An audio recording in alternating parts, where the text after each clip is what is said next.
হ্যাঁ, প্রিয় শিক্ষার্থী বন্ধুরা, আশা করি সবাই ভালো আছেন, সুস্থ আছেন এবং নোট ভিডিও সবকিছু দেখা যাচ্ছে।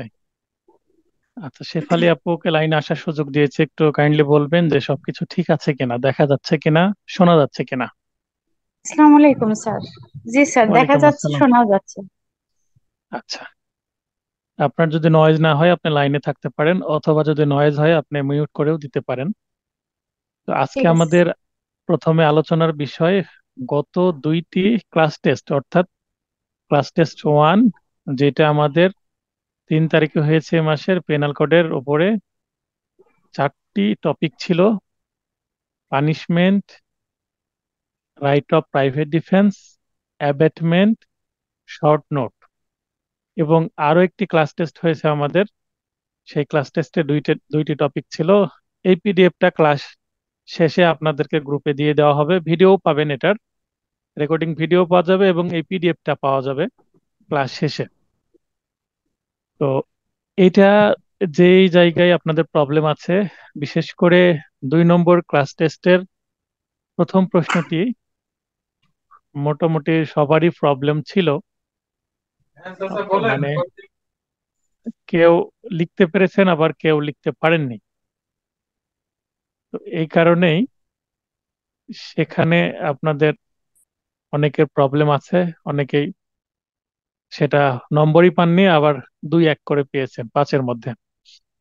সেটা আমি দেখাবো দেখাবো আবার যেগুলো নোটে আমার হুবহু আছে বা তত্ত্বগত বিষয়, সেটা আমি উত্তর করিনি, জাস্ট অ্যানসারিং হিন্ট দিয়ে দিয়েছি। তো প্রথমে যে প্রশ্নটা ছিল আমাদের, সেটার আমার নোটে আপনারা পেয়ে যাচ্ছেন। এক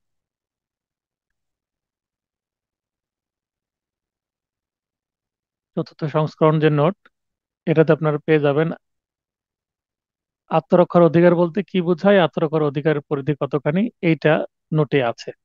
আমার আইন আদালত বার এম বার লিখিত 2024, এই নোটটি আপনারা দেখলে এটা পারবেন।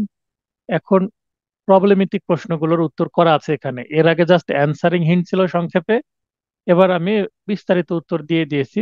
আপনাদের উত্তরের সাথে মিলিয়ে নেবেন। যারা এরকম হুবহু উত্তর করতে পেরেছেন সঠিকভাবে, সঠিক পদ্ধতিতে, তারা 5-এ 5 পেয়েছেন। যাদের উত্তর আমার পছন্দ হয়নি, তারা একটু কম পেয়েছেন, 3.5-4। এবং যাদের উত্তর হয়নি, তারা 0 পেয়েছেন। প্রশ্ন ছিল, একটি খুনের মামলার অভিযুক্ত আসামির বয়স 72 বছর। অভিযোগ প্রমাণ হওয়ায় বিচারক আসামির বয়স ও শারীরিক অবস্থা বিবেচনায় আসামিকে যাবজ্জীবন বিনাশ্রম কারাদণ্ড ও 10 বছর 10,000 টাকা অর্থদণ্ড, আর এই 10,000 টাকা যদি আদায় না হয় অনাদায়ে অতিরিক্ত 1 বছর কারাদণ্ড প্রদান করেন। আপনি কি মনে করেন বিচারকের রায়টি বৈধ? দ্য পেনাল কোড 18 and 60 এর সংশ্লিষ্ট বিধান উল্লেখপূর্বক আপনার উত্তরের সপক্ষে যুক্তি প্রদর্শন করুন। এটা ছিল প্রশ্ন 5 নম্বরের জন্য। এই প্রশ্নটা 5-এর বেশিও আসতে পারে, তবে কম আসবে না, অ্যাটলিস্ট 5 নম্বরের আসবে। তো 5 নম্বরের উত্তর আমি যে উপযোগী একটা ফরম্যাট, ঘটনা বিচার্য বিষয়, এভাবে করে দিয়েছি। ঘটনাটা যে শাস্তি প্রদান করলো এই পর্যন্ত ঘটনা, বিচার্য বিষয় বিচারকের প্রদত্ত রায়টি বৈধ কিনা, এটা আমাদেরকে আইনের আলোকে বিশ্লেষণ করে বলতে হবে। বৈধ হলে বৈধ, বৈধ হলে সেটার যুক্তি দেখাতে হবে, আর যদি অবৈধ হয় কেন অবৈধ, সেটারও যুক্তি আইনের আলোকে দেখাতে হবে আমাদের। তো এখানে আমরা 53 ধারাকে প্রাসঙ্গিক আইন হিসাবে চুজ করছি। আপনাকে অবশ্যই 53 ধারা আলোচনা করতে হবে। দ্য পেনাল কোড 18 and 60 এর 53 ধারার বিধান মতে বর্তমানে মোট 5 প্রকার দণ্ড বলবৎ আছে, যথা মৃত্যুদণ্ড, যাবজ্জীবন কারাদণ্ড, কারাদণ্ড, কারাদণ্ড আবার 2 প্রকার, যথা সশ্রম কারাদণ্ড তথা কঠোর শ্রম সহকারে কারাদণ্ড, বিনাশ্রম কারাদণ্ড। কারাদণ্ড তাহলে 2 প্রকার হয়ে গেল। 4 নম্বর সম্পত্তি বাজেয়াপ্ত এবং 5 নম্বর অর্থদণ্ড। এবং শেষে আপনাদের লিখতে হবে আবার অত্র ধারার ব্যাখ্যায় বর্ণিত আছে যে যাবজ্জীবন কারাদণ্ড সর্বদা সশ্রম। আবার অত্র ধারার ব্যাখ্যায় বর্ণিত আছে যে, অত্র ধারা বলতে 53 ধারাকেই বোঝাচ্ছি, যাবজ্জীবন কারাদণ্ড সর্বদা সশ্রম হবে। তো এইটা আমরা এখানে বলে দিলাম। আপনারা অনেকেই এই লাইনটা লিখেছেন, কিন্তু 53 ধারা পুরোটা আলোচনা করলে ভালো হয়। কেন পুরোটা আলোচনা করতে আমি বলছি, কারণ 53 ধারার কোথাও কি লিখা আছে যে যাবজ্জীবন কারাদণ্ড বিনাশ্রম দেওয়া যায়? মানে পেনাল কোড অনুসারে, পেনাল কোডে যতগুলো শাস্তির বিধান আছে 53 ধারায়, সবগুলোই আমরা দেখিয়ে দেখিয়ে দিচ্ছি, যেন এর মধ্যে আমাদের লিমিটেশন না থাকে, ঘাটতি না থাকে লিখায়। এর মধ্যে যদি যাবজ্জীবন কারাদণ্ড বিনাশ্রম কোথাও লেখা থাকে তাহলে বৈধ। এর মধ্যে আমরা কোথাও যাবজ্জীবন কারাদণ্ড বিনাশ্রম দেখতে পাচ্ছি না, তাহলে আমরা অবশ্যই বলতে পারবো যে এটা কি, অবৈধ। তাহলে এই আইন, এই ধারাটা দেখলেই বোঝা যাবে। তো ধারাটার পুরো তথ্য আমরা সংক্ষিপ্তভাবে এভাবে উপস্থাপন করতে পারবো। আমার এমসিকিউ এবং রিটেন নোটে ব্র্যাকেটে ইংরেজি দেওয়া আছে, ইংরেজি দরকার নাই। এই প্রশ্নের প্রবলেমেটিক প্রশ্ন হলে ইংরেজি দরকার নাই, কিন্তু 53 ধারা যদি শাস্তির বিধান সম্পর্কে জানতে চাই, পৃথক কোনো প্রশ্ন, বর্ণনামূলক প্রশ্ন, তাহলে ইংরেজিটা ব্র্যাকেটে দিলে নম্বর বেশি পাবেন। তবে প্রবলেমেটিক বা ফ্যাক্ট বেস বা ঘটনামূলক প্রশ্নে কিন্তু ব্র্যাকেট ইংরেজি দিয়ে সময় নষ্ট করার দরকার নেই। তাহলে আইন আলোচনা হয়ে গেল। এরপর আমরা সিদ্ধান্ত দিব। সিদ্ধান্তের ভাষা একই রকমই দিচ্ছি। আলোচ্য প্রশ্নের ঘটনা ও দ্য পেনাল কোড 1860 এর 53 ধারার বিধান বিশ্লেষণ পূর্বক এই সিদ্ধান্তে উপনীত হওয়া যায় যে, তাহলে আমরা কি সিদ্ধান্তে উপনীত হচ্ছি? যাবজ্জীবন কারাদণ্ড সর্বদা সশ্রম হয়, অর্থাৎ যাবজ্জীবন কারাদণ্ড কখনো বিনাশ্রম দেওয়ার কোনো বিধান নেই। আমরা একটা কোড করে দিচ্ছি স্পষ্ট যে সর্বদা সশ্রম দিতে হবে, এবং অর্থাৎ এর বিপরীত শব্দটা আমরা বলে দিচ্ছি, বিপরীত বক্তব্যকে কখনো বিনাশ্রম দেওয়ার কোনো বিধান নেই বা দেওয়া যায় না, যেভাবে বলি না কেন। সুতরাং এবার আমরা আসব কনক্লুশনে। আসামির বয়স ও শারীরিক অবস্থা বিবেচনায় আসামিকে প্রদত্ত যাবজ্জীবন বিনাশ্রম কারাদণ্ড ও 10,000 টাকা অর্থদণ্ড, অনাদায় অতিরিক্ত 1 বছর কারাদণ্ড। এখানে আমি কোড করে দিয়েছি, এখানে দেখেন, এই যে প্রথমে একটা কমা আছে, আবার শেষেও একটা কমা আছে। এই যে, যে আমি রেড হাইলাইট করলাম এখানে, প্রশ্নে যেহেতু কমা আছে, প্রশ্নে যদি কমা নাও থাকে এভাবে আপনারা কমা দিয়ে দিবেন, তার মানে এইটাই শাস্তি দিয়েছে, মানে অ্যাজ ইট ইজ। এই কারণে আমি কোড দিয়ে দিচ্ছি। তো এইটা কারাদণ্ড মর্মে বিচারকের অত্র রায়টি বৈধ নয়, আমরা বলে দিলাম। তাহলে আমি আমার লেখার যে ধরন বা স্টাইল, সেটা হচ্ছে সর্বশেষে আমি সিদ্ধান্তটা বলবো। তার আগে আমি একবারও কোথাও বলবো না এটা বৈধ না অবৈধ। লাস্ট লাইনে এসে আমি বলবো এটা বৈধ নয় বা এটা অবৈধ। তো এখানে অনেকেই প্রথমে সিদ্ধান্ত দিচ্ছেন এবং সিদ্ধান্তের কারণ ব্যাখ্যা করছেন পরে পরে এসে, তার মানে সিদ্ধান্ত আগে, তারপরে প্রাসঙ্গিক আইনটা পরে দিচ্ছেন। এটাও হবে, কিন্তু আমার মতে যদি, মানে আ- আমার মতে সবচেয়ে বেস্ট আমি এই পদ্ধতিটা আপনাদের ফলো করার জন্য বলবো। আপনি অন্য যে কোনো পদ্ধতি ফলো করতে পারেন। এখন অনেকেই বিচার, ঘটনা বা বিচার্য বিষয় এই পয়েন্টগুলো যদি না লিখে, শুধু যদি আপনি ঢালাওভাবে লিখেন, পয়েন্টই দিলেন না, অনেকে এভাবে লিখছেন। এইভাবে শেখানোর পরে এই চারটা মাত্র পয়েন্ট, ঘটনা, বিচার্য বিষয়, প্রাসঙ্গিক আইন এবং সিদ্ধান্ত, মাত্র 4টি পয়েন্ট আপনাকে লিখতে হবে। খুব বেশি সময় লাগার কথা না। 5টা নম্বর আপনাকে দিব, বা আপনি মূল পরীক্ষায়, বার কাউন্সিলের পরীক্ষায় 5 নম্বর এক্সপেক্ট করছেন এই প্রশ্নের উত্তরে, আপনাকে তো অন্তত এইভাবে লিখতে হবে, একটু স্ট্রাকচারটা সুন্দর হতে হবে, একটু ফাঁকা ফাঁকা করে সুন্দর করে লিখতে হবে, যেন একটু হেলদি দেখায় খাতাটা। তো আপনি কি করছেন, এই জাস্ট শেষের সিদ্ধান্তে যতটুকু আছে 4-5 লাইন আপনি বলে দিচ্ছেন। অনেক সময় ধারা লিখছেন কি লিখছেন না, বা ধারা লিখছেন ভুল লিখছেন, আপনি বলে দিচ্ছেন বৈধ নয়, কেননা যাবজ্জীবন কারাদণ্ড বীর আশ্রম দেওয়া যায় না।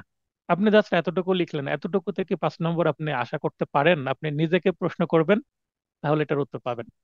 তো আমি এই কারণে অনেকে কম দিয়েছি, অনেকে 5-এ 5 দিয়েছি, আর অনেকে এটা যে বৈধ বলবে তাকে 0 দিয়েছি। আপনি 10 পেজও যদি লিখে এসে শেষে এসে যদি বলেন এটা বৈধ, তাহলে বৈধও লিখেছেন অনেকেই, এই কারণে 0 পেয়েছেন। অনেকে বলতে 2-3 জন মেবি লিখেছেন বৈধ, ওনারা ব্যাখ্যা দিয়েছেন যেহেতু বৃদ্ধ মানুষ কাজ করতে পারবে না। এখন আমরা এই প্রশ্নে কি আর একটু এক্সটেনশন করতে পারি কিনা, আরো একটা সেন্টেন্স লিখতে পারি কিনা? হ্যাঁ, আরো একটা সেন্টেন্স লেখা যায়। কি লেখা যায়? সেটা হচ্ছে, কেউ যদি আমাকে প্রশ্ন করেন, আচ্ছা আমি প্রশ্নটা করি, আপনাদের কাছ থেকে ফিডব্যাক পাই কিনা দেখি।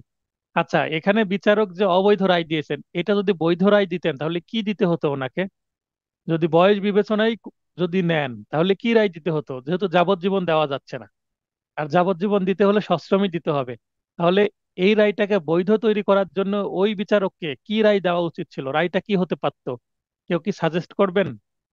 কেউ লাইনে এসে কথা বলেন। এই রায়টাকে বৈধ করতে হলে কি রায় দেওয়া উচিত ছিল, বা এই প্রশ্নটাকে যদি উল্টে দিই তাহলে এই প্রশ্নের উত্তর হয়ে যাবে বৈধ রায়। তাহলে কেমন বৈধ রায়টা হতে পারে, দুই একটা উদাহরণ।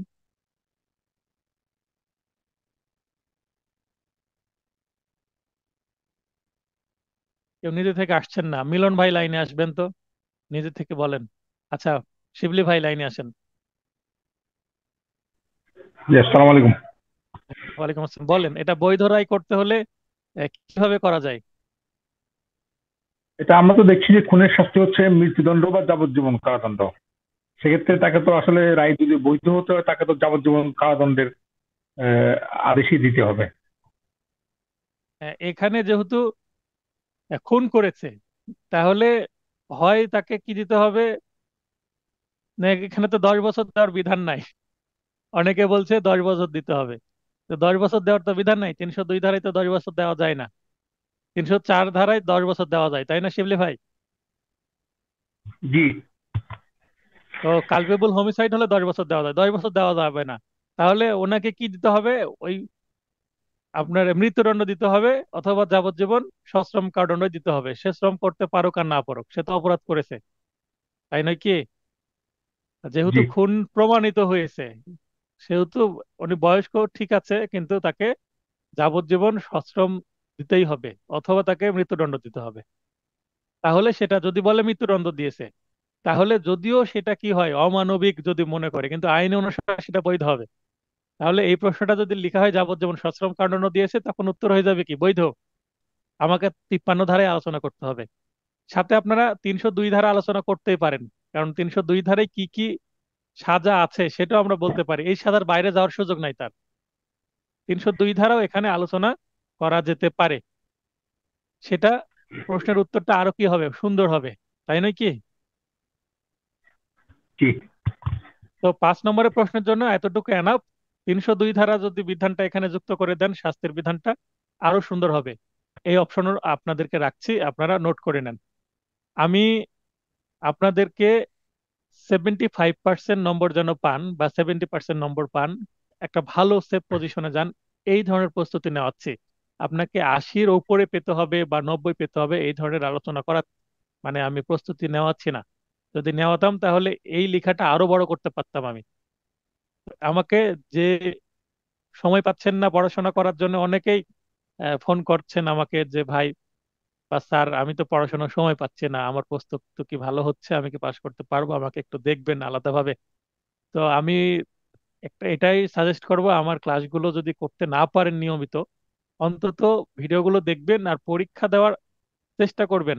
লিখিত পরীক্ষা যদি সময় মতন 9:30টায় দিতে না পারেন, পুরো যদি প্রবলেম হয়, প্রশ্নপত্রটা দেখবেন না, এবং পরীক্ষা দেওয়ার 10 মিনিট আগে আমাকে বলবেন যে স্যার আমি আজকে রাত 9:30টায় পরীক্ষা দিতে পারবো না, আমি আরো একটু দেরিতে দেবো, রাত 12টায় দেবো, বা আমি পরের দিন সকালে দেবো, আমাকে অনুরোধ করলে আমি, আমাকে দরখাস্ত করতে হবে ওই যে ফর্মালি, না জাস্ট বলতে হবে আমি পরীক্ষা দিতে পারছি না, আমাকে একটু সুযোগ দেন পরে পরীক্ষা দেওয়ার। আমি হয়তো বা পরের দিন সকাল বা দুপুর বা বিকেল পর্যন্ত পারমিশন দিতে পারি, গ্যারেন্টি নাই দিব কিনা। মানে দিতে পারে আমাকে যদি বলে রাখেন। সেক্ষেত্রে আপনার পরীক্ষাটা দেওয়া হলো, পরীক্ষা দিলে যে এর কি উপকার, যে পরীক্ষা দেয় সেই এটা বোঝে। তো আমি বলবো পরীক্ষা দিবেন আপনারা, এবং ক্লাসটা শুনবেন। ক্লাসের মধ্যে অনেক গুরুত্বপূর্ণ আলোচনা হয়, দেখেন সামান্য একটা আহ 5 নম্বরের উত্তর পড়ালাম, 20 মিনিটের কিন্তু আলোচনা হয়ে গেছে অলরেডি। তো এরপরে আমরা চলে যাই পরের আলোচনায়। এখানে আছে অ্যাবেটমেন্ট বলতে কি বুঝেন। অ্যাবেটর কে? যে অপরাধের জন্য প্ররোচনা দেওয়া হয়েছে সেই অপরাধ অনুষ্ঠিত না হয়ে অন্য অপরাধ অনুষ্ঠিত হলে তার জন্য প্ররোচনার দায় কি। এটা আমার 99 এবং 100 পৃষ্ঠায় আছে আমার নোটের, অতএব নোট দেখলেই হলো। 2-এর খ, এখানে একটা প্রবলেমেটিক প্রশ্ন আছে, এটার উত্তর করা আছে এখানে বিস্তারিত। এ সি কে খুনের জন্য বি কে উৎসাহ প্রদান করে, এই উৎসাহ শব্দটা টেকনিক্যাল শব্দ। উৎসাহ দ্বারা কিন্তু প্ররোচনা বা অ্যাবেটমেন্ট কে বোঝানো হচ্ছে। বি তা করতে অস্বীকৃতি জানায়, এ বি কে বলল সি কে মেরে দাও, বি বলল না ভাই আমি পারবো না। এখন পেনাল কোডের যে বিধান আছে সে বিধান আপনাকে উল্লেখ করতে হবে। বিধান উল্লেখ করার কথা বলা না থাকলেও যদি বলে যে উক্ত ঘটনায় এ এবং বি এর দায় কি, বা এ এবং বি কে কিভাবে অভিযুক্ত করা যায়, বা এ ও বি কে কিভাবে চার্জ গঠন করে শাস্তি দেওয়া যায়, নানান ভাবে ভাষা আসতে পারে, উত্তর একই। এ আর বি কে কত ধারায় চার্জ গঠন করা যাবে, শাস্তি কি হতে পারে। যদি শাস্তি চায়, এখানে শাস্তি চাইনি, কি দায় দায়িত্ব মানে অপরাধ কার কি হবে, এটা জানতে চেয়েছে। এই কারণে আমরা কি করব, আমি যেটা আলোচনা করছি শাস্তিটা না লিখলেও হবে, তবে লিখলে খারাপ হবে না। যেখানে আমি এই অপরাধ খুন হয়েছে, খুনের দায়ে দোষী হবে, বা কালপেবল হোমিসাইডের দোষে দোষী হবে, বা অ্যাবেটমেন্টের দোষে দোষী হবে আমি বলছি, সেই সাথে যদি আমি সাজাটা জানা থাকে লিখে দিই, তাহলে লেখাটা আরো কি হলো, সুপার হয়ে গেল, আরো ভালো হলো।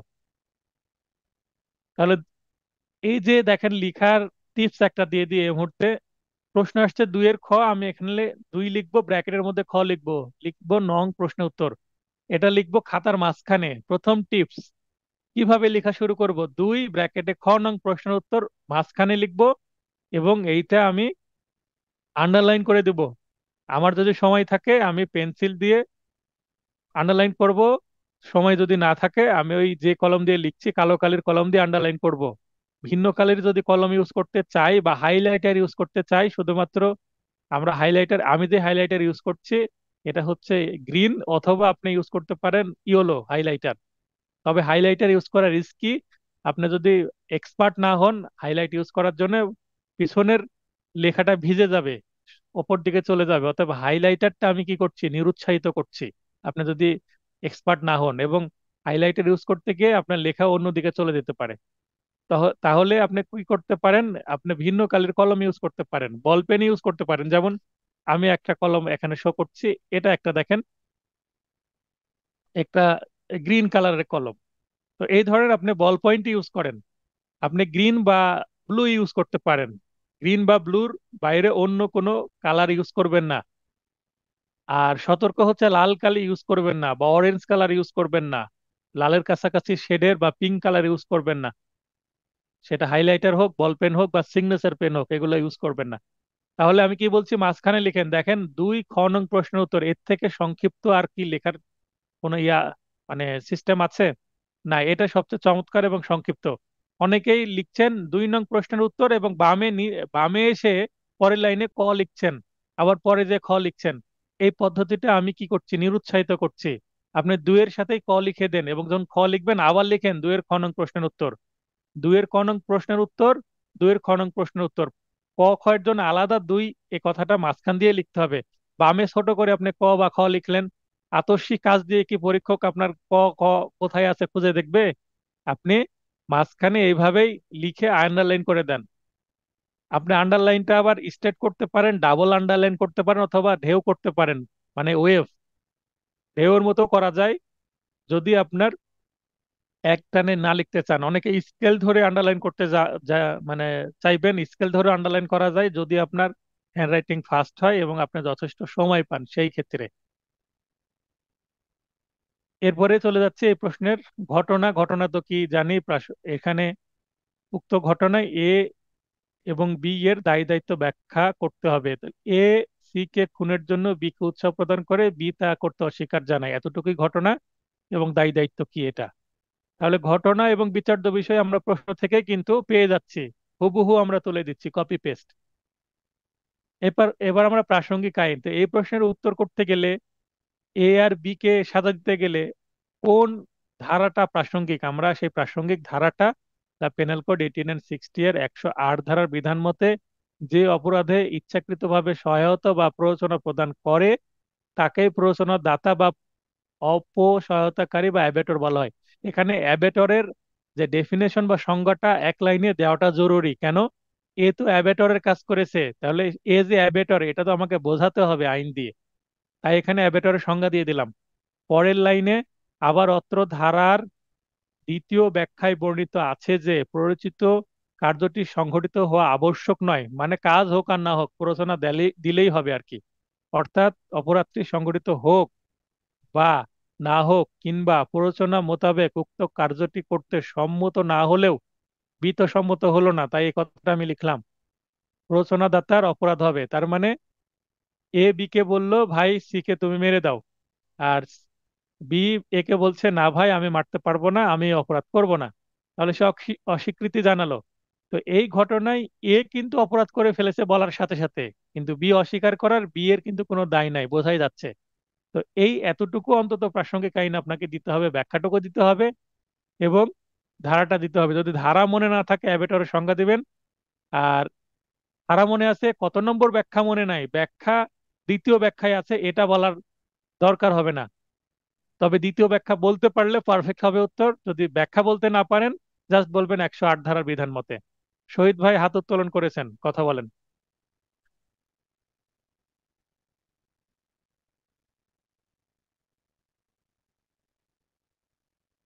তো এখানে 107 আর 8 নিয়ে কোশ্চেন, মানে অ্যান্সারটা করার সময় একটা কনফিউশন তৈরি হচ্ছে যে 107 ধারাটা উল্লেখ করবো না 108 ধারাটা উল্লেখ করব। কারণ 107 ধারায় বিবেচিত বিষয় যেটা ছিল যে যদি কোনো ব্যক্তি অপর কোনো ব্যক্তিকে কোনো কাজ করার জন্য প্ররোচিত করে, তো হুম।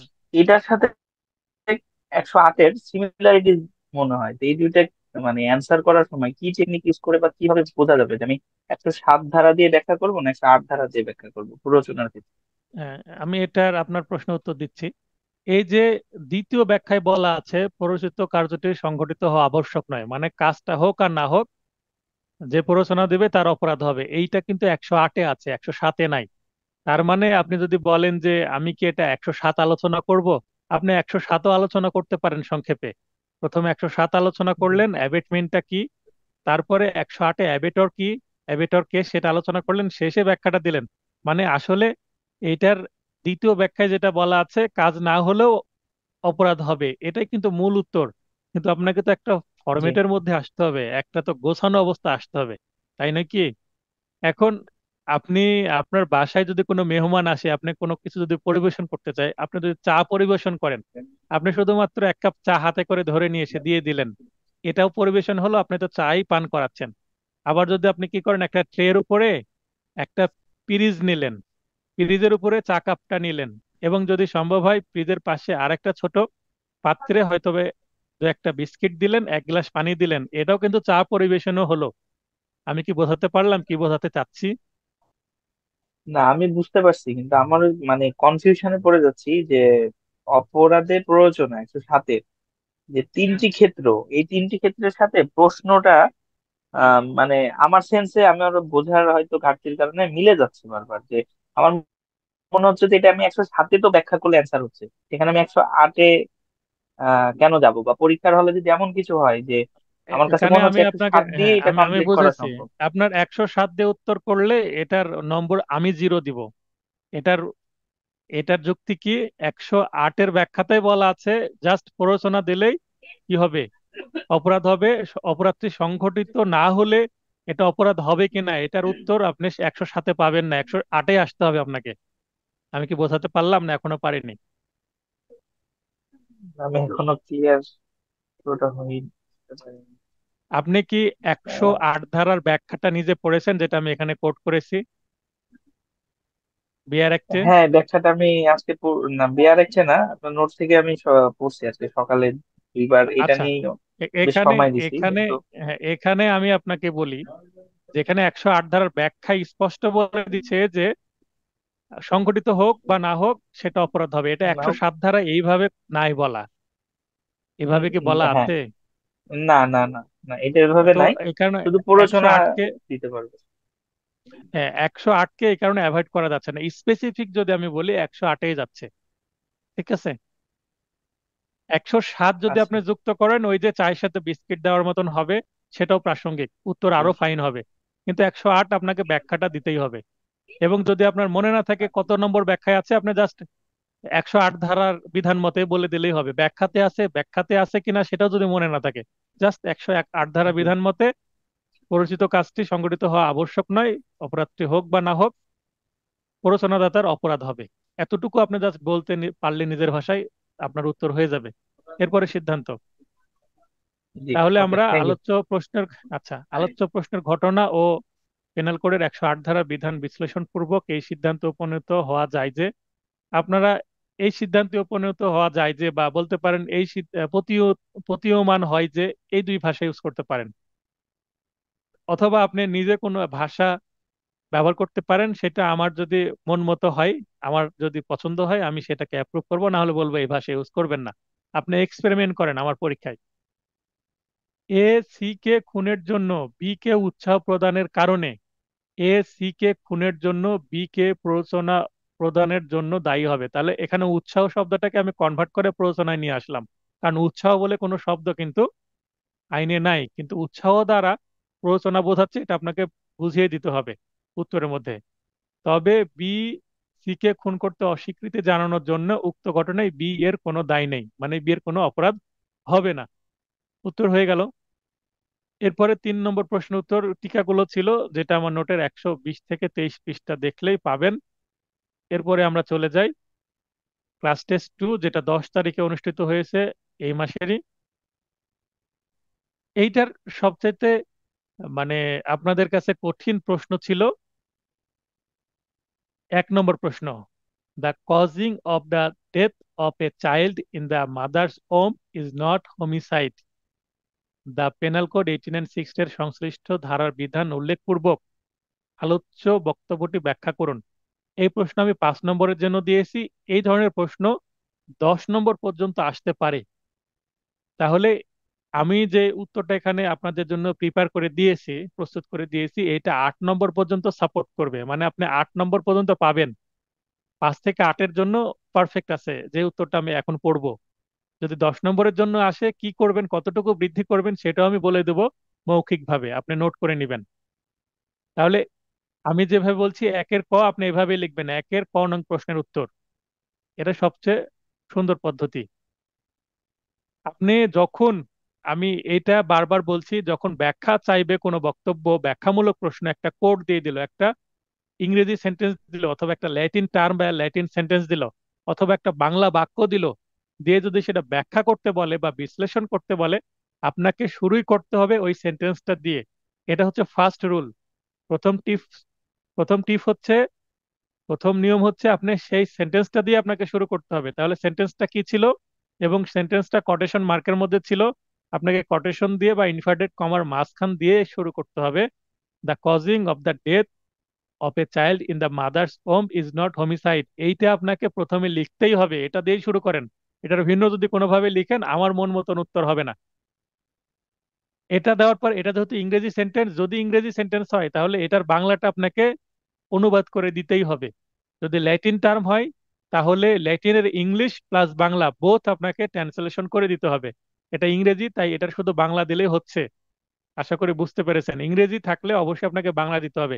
কখন বাংলা দিতে হবে? আপনি যখন বাংলা মিডিয়ামে লিখছেন। আর যদি আপনি ইংলিশ মিডিয়ামে লিখেন, তাহলে বাংলা দেওয়ার দরকার নাই। তবে ওই কোডটাকে তখন আবার অন্য একটি সহজ ভাষায়, ইংলিশ টু ইংলিশে আপনাকে কি করতে হবে, কনভার্ট করে আপনাকে ব্যাখ্যা করতে হবে। তাহলে এটার বাংলা লেখার আগে একটা অর্থাৎ শব্দ আমি ব্যবহার করছি, বা এর অর্থ এভাবে বলতে পারেন যে হোমিসাইড বলে ফুল স্টপ দিয়ে ইনভার্টেড কমা ক্লোজ করে বলতে পারেন, এর অর্থ এই যে, অথবা অর্থাৎ মাতৃগর্ভস্থ কোনো শিশুর মৃত্যু ঘটানো নরহত্যা নয়। ইংরেজিটার বাংলা হয়ে গেল। এরপর আপনি চলে যান ফর্মেটে। দ্য পেনাল কোড 1806 এর সংশ্লিষ্ট ধারার বিধান মোতাবেক বিধান উল্লেখপূর্বক আলোচ্য বক্তব্যটি নিম্নে ব্যাখ্যা করা হলো, যেটা প্রশ্নে চেয়েছে সেটা আপনি বললে ব্যাখ্যা করা হলো। এবার আপনি যিনি আপনার খাতা দেখছেন তাকে বাধ্য করছেন পরের লাইনটি পড়তে, মানে আপনি ধারাবাহিকতা বজায় রাখছেন। একটা ভালো লেখার একটা ভালো লেখার বৈশিষ্ট্য হচ্ছে, আপনি একটা প্যারা থেকে আরেকটা প্যারায় যাওয়ার জন্য একটা কৌতূহল তৈরি করতে হবে আপনাকে। যেমন একটা সিনেমা ইন্টারভাল আসলে এর পরে কি হবে, মনের মধ্যে আগ্রহ তৈরি হয়। আমরা সাউথ ইন্ডিয়ান মুভি, একটা Indian movie, pan Indian movie ছিল বাহুবালী, দা দা ইন্ট্রোডাকশন যেটা ছিল, যা যে প্রথম পর্ব ছিল, একটা প্রশ্ন রেজ হয় যে কাটাপ্পা বাহুবলীকে কেন মারে। তো এইটা একটা বড় প্রশ্ন ছিল। এটা ততক্ষণ পর্যন্ত মানুষের মধ্যে ছিল, এবং এটা রিভিল করা হয়নি ততক্ষণ পর্যন্ত, যতক্ষণ পর্যন্ত পার্ট 2 বা দা কনক্লুশন রিলিজ না করা হয়। তো এইটা একটা আগ্রহ তৈরি হবে। তো এক পারা থেকে আরেকটা আরেকটা প্যারায় বা আরেকটা পার্টে যাওয়ার জন্য আপনাকে এই ধরনের একটা কি ধারাবাহিকতা বজায় রাখতে হবে, যেন আগ্রহ তৈরি হয় পরের লাইনটি পড়ার। আর না পড়ে আপনাকে নম্বর দিলে রিস্ক হয়ে যায়, আপনাকে কত নম্বর দিচ্ছে। নম্বর কমও হতে পারে, বেশি হতে পারে। বিশেষ করে যাদের হাতের লেখা মানে চমৎকার, শব্দটা ব্যবহার করছি আমি, চমৎকার বলতে অনেক সুন্দর, যাদের হাতের লেখা সুন্দর, ঝরঝরে, ফাঁকা ফাঁকা না, বা পড়তে আপনার নিজের লেখা আপনি সন্তুষ্ট না, হ্যাঁ আমার লেখা অন্যদের মতন এতটা ভালো না কিন্তু বোঝা যায়, এরকম যাদের লেখা তাদেরকে তো এগুলো অবশ্যই বজায় রাখতে হবে, যেন আপনার লেখাটা কন্টিনিউ করে পড়ে কষ্ট করে। আপনাকে কিছু কৌশল ব্যবহার করতে হবে। এবং যাদের হাতের লেখা সুন্দর, অনেক সময় না পড়ে জাস্ট দেখবে ধারা ঠিক রাখছে কিনা, মূল উত্তর ঠিক রাখছে কিনা, 1 মিনিটে পড়ে নম্বর দিয়ে পার হয়ে যাবে। যাদের হাতের লেখা খারাপ, তাদের যদি এই কাজটা করে তাদের নম্বর নিশ্চয়ই কম দিবে। আর যাদের হাতের লেখা চমৎকার তাদের নম্বর বেশি আসবে, না পড়ে নম্বর দেওয়ার ক্ষেত্রে বলছি। আমি এটা দাবি করছি না যে পরীক্ষক আপনাকে না পড়ে নম্বর দিবে, কিন্তু 100টা খাতা দেখতে দেখতে মানুষ তো ক্লান্তি মাধ্যমে শেষের 4-5টা খাতা এরকম হয়েও যেতে পারে। প্রথম দিকে মানুষের যতটা এনার্জি থাকে শেষের দিকে এরকম হতেই পারে। তো কি হয় যিনি খাতা দেখেন তিনিই জানেন। অতএব আমরা কেন রিস্ক নিব? অতএব আপনাকে একটা ধারাবাহিকতা বজায় রাখতে হবে, যেন পরের প্যারাটা পড়ে। আমি বারবার বলছি, প্রয়োজনে নোট করে নেন। দ্য পেনাল কোড 1860 এর 45 ধারার বিধান মতে, আমি এখানে 45 ধারা এই কারণে নিয়ে আসছি, এটা পড়লে বুঝতে পারবেন।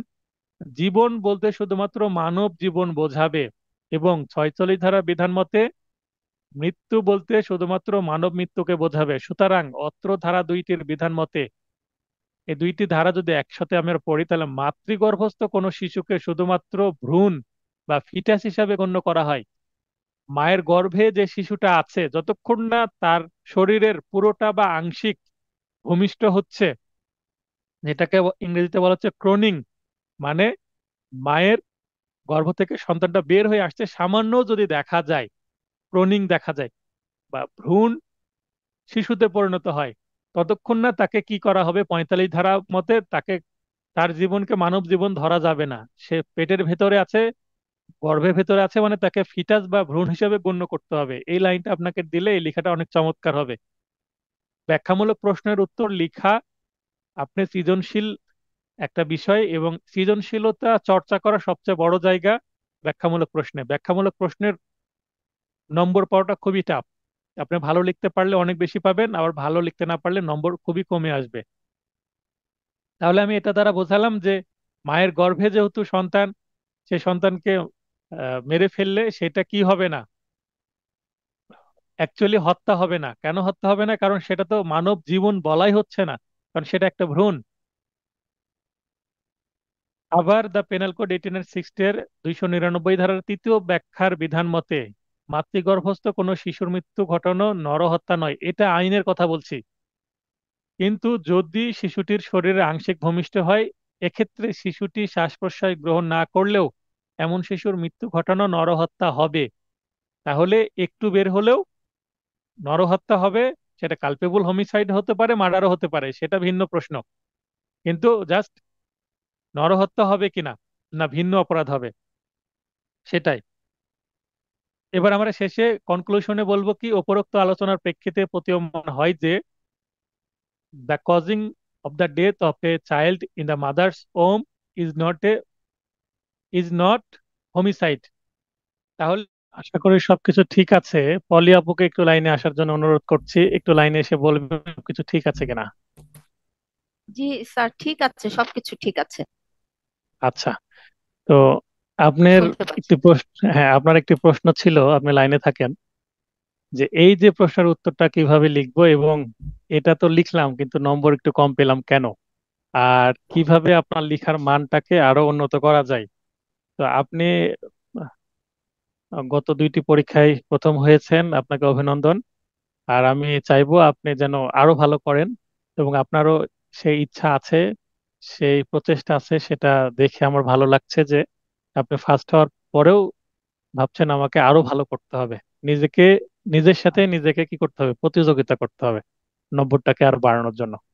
তো ক্লাসের আগের অংশে আমরা এটা পড়ছিলাম, এটার উপস্থাপনায় 45 ধারায় জীবন কি সেটা বোঝালাম, 46 ধারায় মৃত্যু কি সেটা বোঝালাম, এবং মাতৃ গর্ভে যে শিশু আছে সে অ্যাকচুয়ালি শিশু না বা কোনো চাইল্ড না, সে কিন্তু ফিটাস বা ভ্রূণ হিসাবে বিবেচিত, সেটাও ব্যাখ্যা করলাম।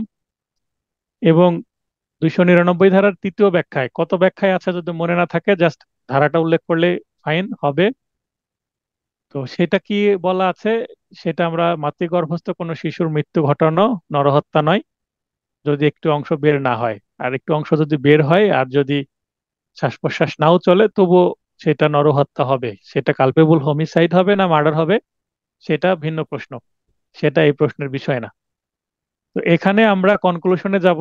তাহলে শুরু করলাম, এই যে সেন্টেন্সটা ব্যাখ্যা চাইলো সেই সেন্টেন্সটা দিয়ে, তারপর সেটার তার বঙ্গানুবাদ করলাম, তারপরে বললাম নিচে সেটা ব্যাখ্যা করা হলো। এরপরে আমরা কনক্লুশনে যে সেই সেন্টেন্সটাকে আবার রিপিট করব, কারণ যেটা চাইবে সেটাকে আমাকে আবার রিপিট করতে হবে। প্রতীয়মান হয় যে the causing death of the causing of the death of a child in the mother's home is not homicide, অর্থাৎ মাতৃগর্ভস্থ কোনো শিশুর মৃত্যু ঘটানো নরহত্যা নয়। এটা আমি আবার রিপিট করছি অর্থটা।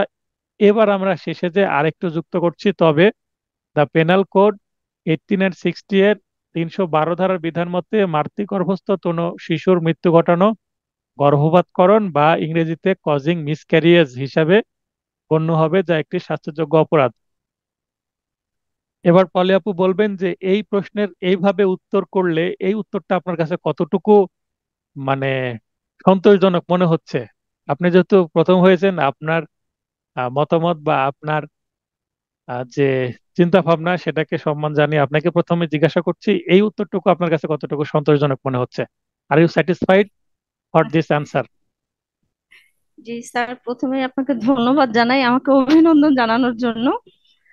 আর আমি এই কোশ্চেনের অ্যান্সারটাতে মাত্র 2 পেয়েছিলাম।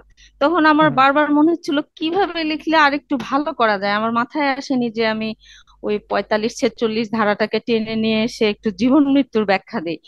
আপনি যখন এই অ্যান্সারটা দেখাচ্ছিলেন আমার খুব ভালো লাগলো বিষয়টা, যে আমি খুব ছোট্ট করে লিখেছি, খুব বেশি লিখিনি, কিন্তু এখন মনে হচ্ছে যে এই বিষয়টা নিয়ে আসাটা খুবই প্রাসঙ্গিক, খুব বেশি প্রাসঙ্গিক। কারণ জীবনটাই যদি ব্যাখ্যা না করলাম, মৃত্যুটাই যদি ব্যাখ্যা না করলাম, পরের কথাগুলোর আসলে গুরুত্ব কমে যায়। আর এখানে পুরো ইয়েটা সাজানোটা খুবই সুন্দর হয়েছে। এর বেশি লেখার আমার মনে হয় না সময় থাকবে বা প্রয়োজনও আছে। আসলে আমরা সময়ও পাবো না খুব বেশি লেখার। হ্যাঁ, এটা সেটাই খুব সুন্দর সেটাই। একটা স্ট্রাকচার ওয়েতে লেখা আছে। এর বেশি আর কিছু লেখার প্রয়োজনও আসলে হয় না। খুব সুন্দর হচ্ছে এটা। এখানে আচ্ছা, ধন্যবাদ। তো এখানে দেখেন যে প্রশ্ন এই টার্গেট করে করেছি যে আপনারা কতটুকু ভাবছেন। আর এটা আপনার 45 ধারায় আপনার মাথায় আসতে হলে, 46 ধারা মাথায় আসতে হলে নিশ্চয়ই আপনাকে ভাবতে হবে, পড়াটা আরো ডিপলি ভাবতে হবে। এবং আপনাকে 7টা আইন, ইভেন 7টার বাইরে আমরা আরো একটা আইন পড়ি সিভিলের মধ্যে, সিভিল কোর্টস অ্যাক্ট। হ্যাঁ, দেওয়ানি আদালত আইনের 3টা আমরা সেকশন পড়ি। আরো কিছু কিছু আইন চলে আসে। তো আরো কিছু প্রাসঙ্গিক আইন যখন আসবে, এগুলো আপনার ইন্টার কানেক্টেড আইন, আপনাকে কানেকশন বুঝতে পারতে হবে। একটা আইন প্রশ্ন লিখতে যে আরেকটা আইনের প্রাসঙ্গিকতা যদি চলে আসে, আপনাকে ওই সেকশনটাও এর মধ্যে আলোচনা করার মতো যোগ্যতা বা স্কিল তৈরি করে ফেলতে হবে। এতটুকু আপনার জি প্রস্তুতিতে নিয়ে আসতে হবে, তাহলে আপনি নম্বর বেশি পাবেন। এখন আমি যেটা বলছি এটা 5 থেকে 8 নম্বরের জন্য বেস্ট উত্তর, খুব কনসাইজ ছোট জি। একটা উত্তর। এখন যদি প্রশ্ন করেন এটা যদি 10 নম্বরের জন্য আসে তাহলে কি করব?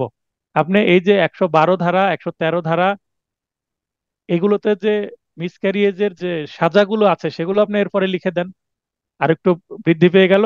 এবং আপনি বোঝাতে সক্ষম হলেন যে আমি এত ডিপলি পড়াশোনা করেছি যে শুধুমাত্র আমি ডেফিনেশনের সেকশনগুলো না, আমি এই রিলেটেড যতগুলো পানিশমেন্টের সেকশন আছে সেগুলো আমি মনে রাখছি। এটা আপনি যখন বোঝাতে সক্ষম হবেন, 10-এ নিশ্চয়ই 8-এর কাছাকাছি নম্বর পাবেন। তো ব্যাখ্যামূলক প্রশ্নের উত্তর এটা আরো অনেকভাবে লেখা যায়, কিন্তু আমি যেটা গবেষণা করে পেয়েছি এটা বেস্ট উত্তর। আর এই প্রশ্ন আপনি অন্য কোথাও পাবেন না, এটা সম্পূর্ণ আমার যে তৈরি করা প্রশ্ন, আমার ক্রিয়েশন, সেটা তো বুঝতে পারছেন, সম্পূর্ণ নতুন একটি প্রশ্ন। জি জি, থ্যাংক ইউ স্যার, আমি খুব ভালো লাগলো আমার এই বিষয়টা দেখে। আর আমি বলবো যে আপনি প্রত্যেকটা পরীক্ষায় আমাদেরকে এভাবে মানে খাটিয়ে নেওয়ার মতো, ব্রেন যেন অনেক বেশি ওয়ার্ক করার সুযোগ থাকে, এরকম কোশ্চেন পেলেই ভালো হবে। কারণ দেখেন, এই একটা কোশ্চেনের অ্যান্সার করতে গিয়ে আমাদের অনেকগুলো ধারা পড়ার যে একটা প্রবণতা তৈরি হবে। যেমন এমসিকিউ পড়ার সময়, এমসিকিউ পরীক্ষার আগে যেটা করেছিলাম, ধারা একদম মুখস্থ করতাম। এবং অনর্গল বলতে পারতাম বেশ কিছু ধারা। এখন কিন্তু তার 60% মনে আছে কিনা আমার সন্দেহ। এরকম কোয়েশ্চেন করলে আবার দেখা যাবে ওগুলো আবার বারবার দেখছি দেখছি আবার মাথায় চলে আসবে যে এগুলো মুখস্থ রাখতে হবে, নাহলে ভালো করা যাবে না হ্যাঁ, এই এখন বিষয়টা। যারা এমসিকিউ এবং রিটেন বোথ প্রিপারেশন নিচ্ছে তাদের কিন্তু একটা প্লাস পয়েন্ট বা অ্যাডভান্টেজ আছে, কারণ এমসিকিউ এর ধারাগুলো তাদের মাথায় চলে আসছে। কারণ এই জি। পেনাল কোডটা কিন্তু তারা রিসেন্টলি 1 মাস আগে শেষ করেছে। হ্যাঁ। হুম। আর আপনাদের জন্য আমি অনুরোধ করব যে আগের যেহেতু নোট আছে আপনারা অবশ্যই এমসিকিউ নোটটাও একটু দেখবেন। ধারাগুলো সহজে পড়ার জন্য আমার নোট বেস্ট ওয়েতে লিখা, তাই জি নাকি? জি খুব খুব জি দ্রুত জি। আপনি ধারা মাথায় নিতে পারবেন। তো হুম অবশ্যই হুম। আপনাকে এমসিকিউ আমার নোটটাও কমপ্লিট করতে হবে রিটেন প্রিপারেশনের ক্ষেত্রেও, কারণ আপনার কোথায় থেকে প্রশ্ন আসবে এই গ্যারান্টি আমি দিতে পারবো না। এই যে প্রশ্নটা করেছি এটা দ্বারা আমি বোঝাচ্ছি না যে এই প্রশ্ন আপনার আসবে পরীক্ষায়, কিন্তু আপনার একটা ব্যাখ্যামূলক প্রশ্ন এক্সপ্লেন করার যে ক্যাপাসিটি সেটা কিন্তু ডেভেলপ হচ্ছে এটার মাধ্যমে। আমার কাছে আপনাকে দক্ষ করে তোলা, আপনাকে কপি ক্যাট বা ট্রেনিং দেওয়া না। আমি আপনাকে ট্রেনিং দিচ্ছি না এভাবে এটা করবেন, আপনাকে দক্ষ করে তুলছি যেন আপনি যে কোনো ওয়েতে প্রশ্ন আসলে আপনি উত্তর করতে পারেন। কিভাবে লিখতে হয় আমি সেটা শেখাচ্ছি আপনাদের। এখন লেখার পদ্ধতি বিভিন্ন ভাবে হতে পারে, তবে আমি যেভাবে করছি অনেক গবেষণা করে করছি, এবং এইটা যারা এভারেজ স্টুডেন্ট, না খুব খারাপ না খুব ভালো, এভারেজ স্টুডেন্ট তাদেরকে বিবেচনায় লিখে রেখে আমি এই নোটটাকে পাবলিশ করেছি। যারা অন্তত 70-র কাছাকাছি নম্বর পাবে, যারা খুব ভালো স্টুডেন্ট এটাকে একটু ডেভেলপমেন্ট করার একটা সুযোগ থাকছে, যেটা আমি মুখে বলে দিলাম যে আপনি 312-তে দুইটা সাজা আছে, 313-তে দুইটা সাজা আছে, 314-তে আছে, আপনি সাজাগুলো আলাদাভাবে পড়ে নেন। আপনি অ্যাডভান্স স্টুডেন্ট, ভালো স্টুডেন্ট, তাহলে এটার সাথে আপনাকে নিজেকে একটু পরিশ্রম করতে হবে। এই এই নোটের মধ্যে একটু আপনি নোট নিতে পারবেন। আপনি অন্য জি একটা কালি দিয়ে ছোট্ট করে এখানে দুইটা লাইন লিখে নেন না, আমি বললাম এটা সঙ্গে সঙ্গে। ঠিক আমি আছে? লিখেছি তো অলরেডি। এই তিনটা ধারা লিখে রাখলাম যেগুলো দিলে 10 মার্কস পর্যন্ত ক্যারি করা যাবে। তো অলরেডি নোট এইভাবে, নিয়েছি।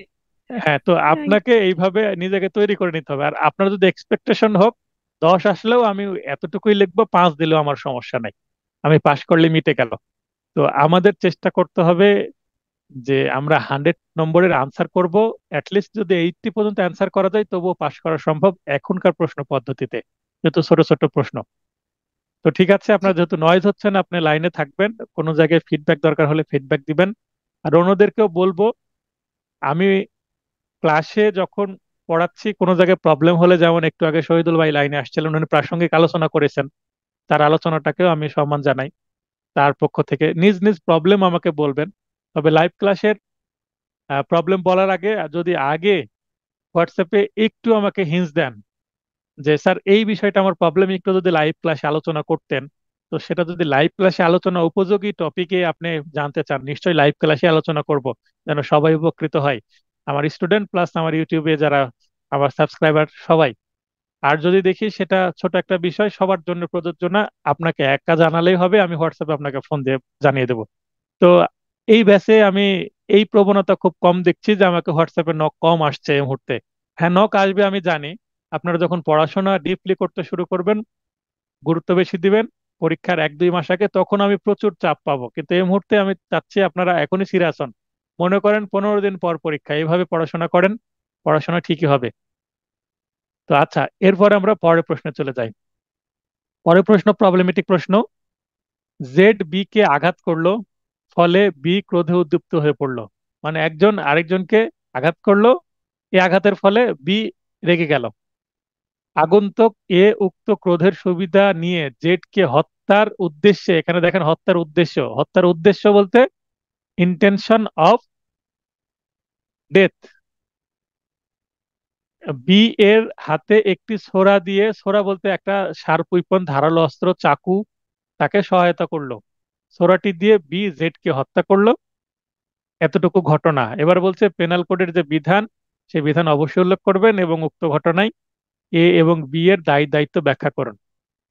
তো দায় দায়িত্ব এখানে কিন্তু সাজা বা কি দণ্ড হবে এটা চাওয়া হয়নি, অর্থাৎ কি অপরাধ করেছে এটাই জানতে চাওয়া হয়েছে। যদি সাজা জানতে চাই স্পেসিফিক ভাবে, যদি বলে এরা কি দণ্ডে দণ্ডিত হতে পারে বা এদের সাজা কি হতে পারে, অবশ্যই আপনাকে সাজা ধারা সহ লিখতে হবে। আপনি বানিয়ে সাজা লিখতে পারবেন না। পেনাল কোডের বাইরে গিয়ে আপনি মন গড়া একটা সাজা লিখে দিলেন, ওই যে বিচারকের মতন যাবজ্জীবন বিনাশ্রম কারাদণ্ড, তাহলে আপনার সাজাটা অবৈধ হয়ে যাবে, লেখাটা ভুল হয়ে যাবে, সাজা বানানো যাবে না, যেটা আইনে আছে সেটাই।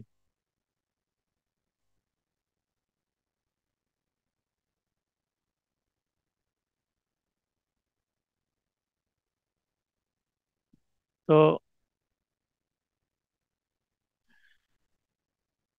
এবার এই প্রশ্নে আমরা ঘটনাটা পড়ি। ঘটনা হচ্ছে, জেড বি কে আঘাত করলো। এই ঘটনাটা একটু আগে পড়লাম, ছোরা দিয়ে বি জেড কে হত্যা করলো। জাস্ট প্রশ্ন থেকে কপি পেস্ট। উক্ত ঘটনায় এ এবং বি এর দায় দায়িত্ব ব্যাখ্যা করেন, এটাও কপি পেস্ট। বারো বারো বলছি, ঘটনা বিচার্য বিষয়, প্রশ্ন থেকে আমরা ধার নিচ্ছি। এরপরে আমরা চলে যাব প্রাসঙ্গিক আইন। প্রাসঙ্গিক আইনে দ্য পেনাল কোড 1860 এর 300 ধারায় ধারার প্রথম ব্যতিক্রমের বিধান মতে, আপনার 300 ধারা উল্লেখ করলেই হবে। প্রথম ব্যতিক্রম যদি মনে না থাকে সমস্যা নাই, কিন্তু ভুল লিখবেন না। দ্বিতীয়, তৃতীয় বা পঞ্চম ব্যতিক্রম ভুল লিখবেন না। ব্যতিক্রম কত নম্বর সেটা মনে থাকলে অবশ্যই উল্লেখ করবেন। আর না থাকলে ব্যতিক্রম শব্দটাই লিখবেন না, বলবেন 300 ধারার বিধান মতে। 300 ধারার ভেতরেই তো আছে, ব্যতিক্রম তার 300 ধারার বাইরে নয়, 300 ধারার ভেতরে। গুরুতর ও আকস্মিক উত্তেজনা ইংরেজি দেওয়া সম্ভব হলে দিবেন, না দিলে অপশনাল, না দিলেও সমস্যা নাই। গ্র্যাভ অ্যান্ড সাডেন প্রভোকেশন, তবে ইংরেজি দিলে কি নম্বর বাড়বে? হ্যাঁ নিশ্চয়ই, ইংরেজি দিলে বেশি কনভিন্সড হবেন, বেশি নম্বর, এক নম্বর বেশি চলে আসতে পারে কোনো প্রশ্নের টপিক যদি ইংলিশে দিয়ে দেন। তাহলে গুরুতর ও আকস্মিক উত্তেজনা, গ্র্যাভ অ্যান্ড সাডেন প্রভোকেশন ইংলিশটা দিলে ভালো হয়। এর ফলে উত্তেজনা প্রদানকারীকে বা ভুলক্রমে অন্য ব্যক্তিকে হত্যা করলে তা খুন নয় বরং অপরাধমূলক নরহত্যা হবে।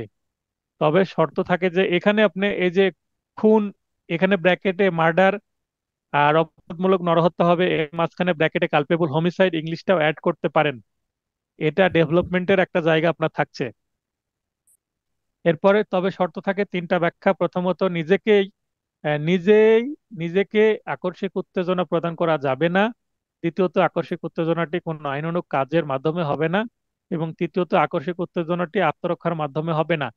যদি এই তিনটা শর্ত না দেন তবুও হবে, তবে দিলে ভালো। আবার অত্র ধারার ব্যাখ্যায় বর্ণিত আছে যে উত্তেজনাটি যথেষ্ট গুরুতর ও আকস্মিক ছিল কিনা তা একটি ঘটনাগত প্রশ্ন। তো এখানে ঘটনা আমরা ঘেঁটে দেখব যে উত্তেজনা সে নিজে নিজে দিয়েছে কিনা। কিন্তু উত্তেজনা নিজে নিজে দেয়নি, যে ভিকটিম যে মারা গেল সেই কিন্তু ঘটনার সূত্রপাত করেছে। অর্থাৎ প্রথমে আমরা দেখছি যে জেড বি কে আঘাত করলো, যদি বি কে আঘাত না করলো বি তো রেগে যেত না। আর বি রেগে না গেলে এই যে জেড এর যে প্রাণ গেল, এই প্রাণ যাওয়াটা হয়তো বা ঘটলো না। তার মানে জেড নিজের দোষে কিন্তু নিজে মারা গেল। ঘটনার সূত্রপাত বা সমস্যার সৃষ্টি কিন্তু জেড এর মাধ্যমেই হয়েছে। এবার সিদ্ধান্ত। আলোচ্য প্রশ্ন, ঘটনা ও দ্য পেনাল কোড 1860 এর 300 ধারার প্রথম ব্যতিক্রমের বিধান বিশ্লেষণ পূর্বক এই সিদ্ধান্তে উপনীত হওয়া যায় যে এক্ষেত্রে যদিও দুজনেই জেড এর হত্যায় অংশগ্রহণ করলো, দুজনেই কিন্তু অংশগ্রহণ করেছে, এ বি দুইজনেই কিন্তু দুইজন মিলে মেরেছে এখানে, কিন্তু তবুও তারা ভিন্ন দুইটি অপরাধের জন্য দায়ী হবে। বি গুরুতর ও আকস্মিক উত্তেজনাবশত জেডকে হত্যা করায় দ্য পেনাল কোড 1860 এর 334 ধারার বিধান মোতাবেক দণ্ডনীয় নরহত্যার দায়ে দণ্ডিত হবে। এখানে চাইলে আপনি সাজাটাও অ্যাড করে দিতে পারেন। এই দণ্ডিত হবে বলার পরে এখানে বিয়ের কি সাজা হতে পারে, 334 ধারায় যাবজ্জীবন কারাদণ্ড অথবা 10 বছরের সশ্রম বা বিনাশ্রম কারাদণ্ড, এটা উল্লেখ করতে পারেন যদি আপনার সময় থাকে এবং মনে থাকে, মনে থাকা সাপেক্ষে। এখন আমাকে বলতে পারেন, স্যার আপনি তাহলে এখানে সাজাটা কেন লিখে দেননি? কেন লিখে দিইনি? কারণ এটা লিখে যখন আমি লেখাটা বড় করে ফেলবো, এটা মুখস্থ করার একটা মানসিক প্রেশার আপনার তৈরি হবে, তখন হিতে বিপরীত হতে পারে। আমি আপনাকে অযথাই প্রেশার দিতে চাইনি। আমি আবারও বলছি, এটা যারা মিডিয়াম স্টুডেন্ট, যারা পাশ করে অ্যাডভোকেট হতে চাচ্ছেন তাদের জন্য নোটটা লিখা। হ্যাঁ, এখানে 304 ধারা লিখেছি, মুখে হয়তো বা অন্য কিছু উচ্চারণ করছি ফ্লোর কারণে। অনেক সময় আমার সংখ্যা উচ্চারণে একটু ভুল হয়, মানে সেন্সটা অন্যদিকে চলে যায়। তো 304 ধারার বিধান মোতাবেক দণ্ডনীয় নরহত্যা দায় দণ্ডিত হবে। এখানে সাজাটা যদি দিতে পারেন, মনে থাকে দিয়ে দিবেন। যদি পরীক্ষার খাতায় সময় থাকে লিখার এবং মনে থাকে সেই ক্ষেত্রে। এখানে দিয়ে দিইনি, আমি লেখা বড় করে আপনাকে ভয় দিতে চাই না। ছোট্ট লেখা, মনে রাখবেন, মুখস্থ করবেন। আর যদি বেশি জানেন বেশি লিখবেন, নো প্রবলেম।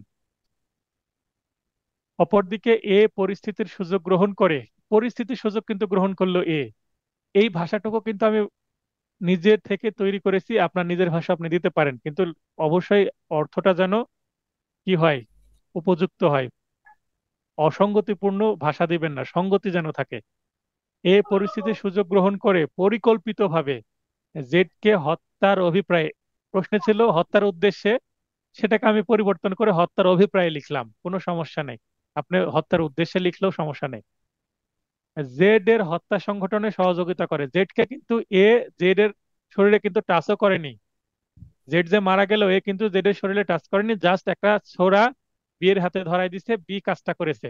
তার মানে অ্যাক্টিভ পার্ট প্লে কিন্তু বিয়ের, তবুও বিয়ের সাজা কম হবে। আর মূল যে পরিকল্পনাকারী বা মূল যে হত্যার দায়ী, সেই কিন্তু এ।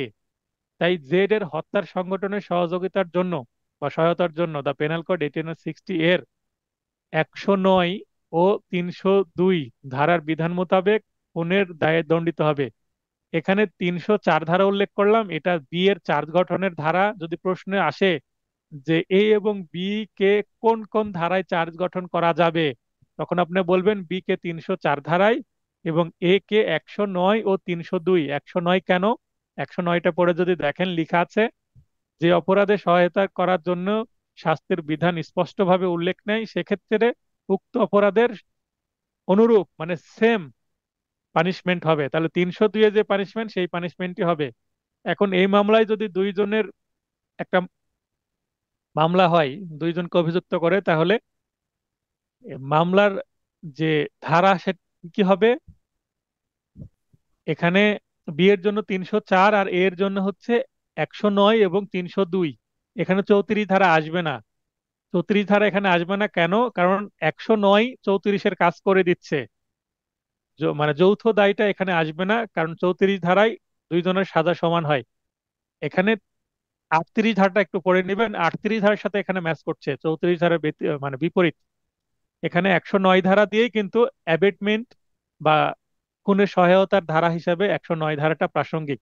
আপনার ধারা মনে যদি না থাকে, ডিরেক্ট লিখে দিবেন বি কালপেবল হোমিসাইড এবং এ হচ্ছে মার্ডার, এই দায়ে দোষী হবে সংক্ষেপে। আর যদি মনে থাকে এইভাবে লিখবেন। আর যদি আপনার কি ধারা অভিযোগ গঠন করা হবে, তাহলে তো অবশ্যই আপনাকে ধারা উল্লেখ করতে হবে। তো আশা করি এই প্রশ্নের উত্তরটা আপনারা বুঝতে পেরেছেন। এরপরে আমরা চলে যাই পরের প্রশ্ন। বেআইনি সমাবেশ এবং দাঙ্গার সাজা চেয়েছি 143, 44, 45, 147 এবং 148 ধারা দেওয়া আছে সংক্ষিপ্তভাবে। আপনার রিটেন নোটে না থাকলে এমসিকিউ নোটে আছে বা বইয়ে আছে, সেখান থেকে জাস্ট উত্তর লিখলে হবে। যারা লিখতে পেরেছেন, এখানে পাশে পাস অনেকে অনেককে দিয়েছি। এক একজন এক এক ভাবে লিখেছেন, যার লেখা সুন্দর হয়েছে তাকে পাশে পাস দিয়েছি, যার লেখা পছন্দ হয়নি হয়তো বা 3 দিয়েছি বা 4 দিয়েছি। এরপরে আরো একটি প্রবলেমেটিক প্রশ্ন। এ এমন একটি রোগে ভুগছে যে এক আঘাতেই তার মৃত্যু হওয়ার সম্ভাবনা আছে। এ এই কথা না জেনে বি এই কথা না জেনে এ কে দৈহিক জখম করার অভিপ্রায়ে, মানে 323, 24, 25, 26 এই ধরনের ধারাগুলোর অপরাধের তার উদ্দেশ্য ছিল যে তাকে মেরে ফেলবে না, কিন্তু হয়তোবা আঘাত বা গুরুতর আঘাত করবে। এমন আঘাত করে যা একজন সুস্থ ব্যক্তির মৃত্যু ঘটতে পারে। উক্ত আঘাতের ফলে এ মারা যায়, এটা হচ্ছে ঘটনা। এক্ষেত্রে বি এর অপরাধের নাম কি এবং তার শাস্তি কি হবে? আবারও বলছি, মাঝখানে এভাবে লিখবেন 2 এর খ, ব্র্যাকেটে খ লিখবেন। আপনার মাঝখানে 2 এর, এ র এর, এইভাবে লিখারও দরকার নাই। আপনি 2 ব্র্যাকেটে খ দিয়ে নং প্রশ্নের উত্তর দেখেন, খুবই কনসাইজ এবং টেকনিক্যালি কিন্তু এটা লিখা। আপনার এর শব্দটাও লিখার যে সময় সেটা সেভ হবে। তাহলে 2 খ নং প্রশ্নের উত্তর, এটা দ্বারা কিন্তু স্পষ্ট বোঝাচ্ছে কোনটা প্রশ্নের উত্তর আপনি লিখতে যাচ্ছেন, এবং এটা মাঝখানে আন্ডারলাইন করে অবশ্যই লিখতে হবে। ঘটনা, এই এমন একটি রোগে ভুগছে যে, ঘটনাটি পড়ছি না, বিচার্য বিষয় পড়ছি না, প্রাসঙ্গিক আইনটা পড়ি।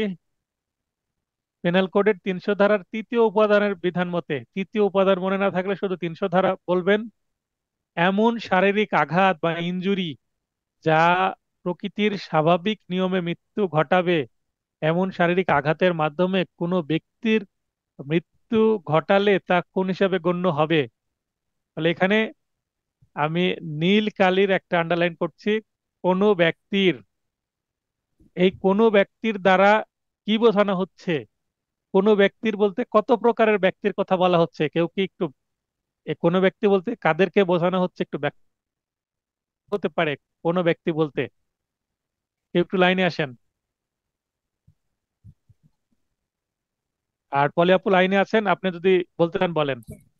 এখানে কোনো স্যার ব্যক্তি এখানে বলতে কোন ব্যক্তিকে বোঝানো হচ্ছে বলেন। এখানে আসলে যাকে আঘাত করা হচ্ছে যে কোনো ব্যক্তি হতে পারে, সেই ব্যক্তি মানে নারী হতে পারে, নারী হতে পারে। হ্যাঁ হ্যাঁ, যে কোনো ব্যক্তি, নারী পুরুষ বয়স যে কোনো কিছু নির্বিশেষে যে কোনো মানুষকে যদি এমন কোনো আঘাত করা হয় যে এই আঘাতটা করলে আম, যে কোনো ব্যক্তিরই মৃত্যু হতে পারে। এখন সেই জায়গায় আচ্ছা, যদি কেউ অসুস্থ থাকে তাহলে দ্রুত মারা যাবে, ব্যাপারটা এরকম। কিন্তু সুস্থ হ্যাঁ মানুষও মারা যাবে, হ্যাঁ, এই এখানে ব্যাপারটা। দেখেন যে সুস্থ মানুষ মানে এখানে লেখা আছে যা প্রকৃতির স্বাভাবিক নিয়মে মৃত্যু ঘটবে, এমন আঘাতের মাধ্যমে কোনো ব্যক্তির মৃত্যু ঘটালে তা কোন হিসাবে গণ্য হবে? আচ্ছা, শিবলি ভাই একটু মন্তব্য করতে চাচ্ছেন, আসেন, ফিডব্যাক দেন।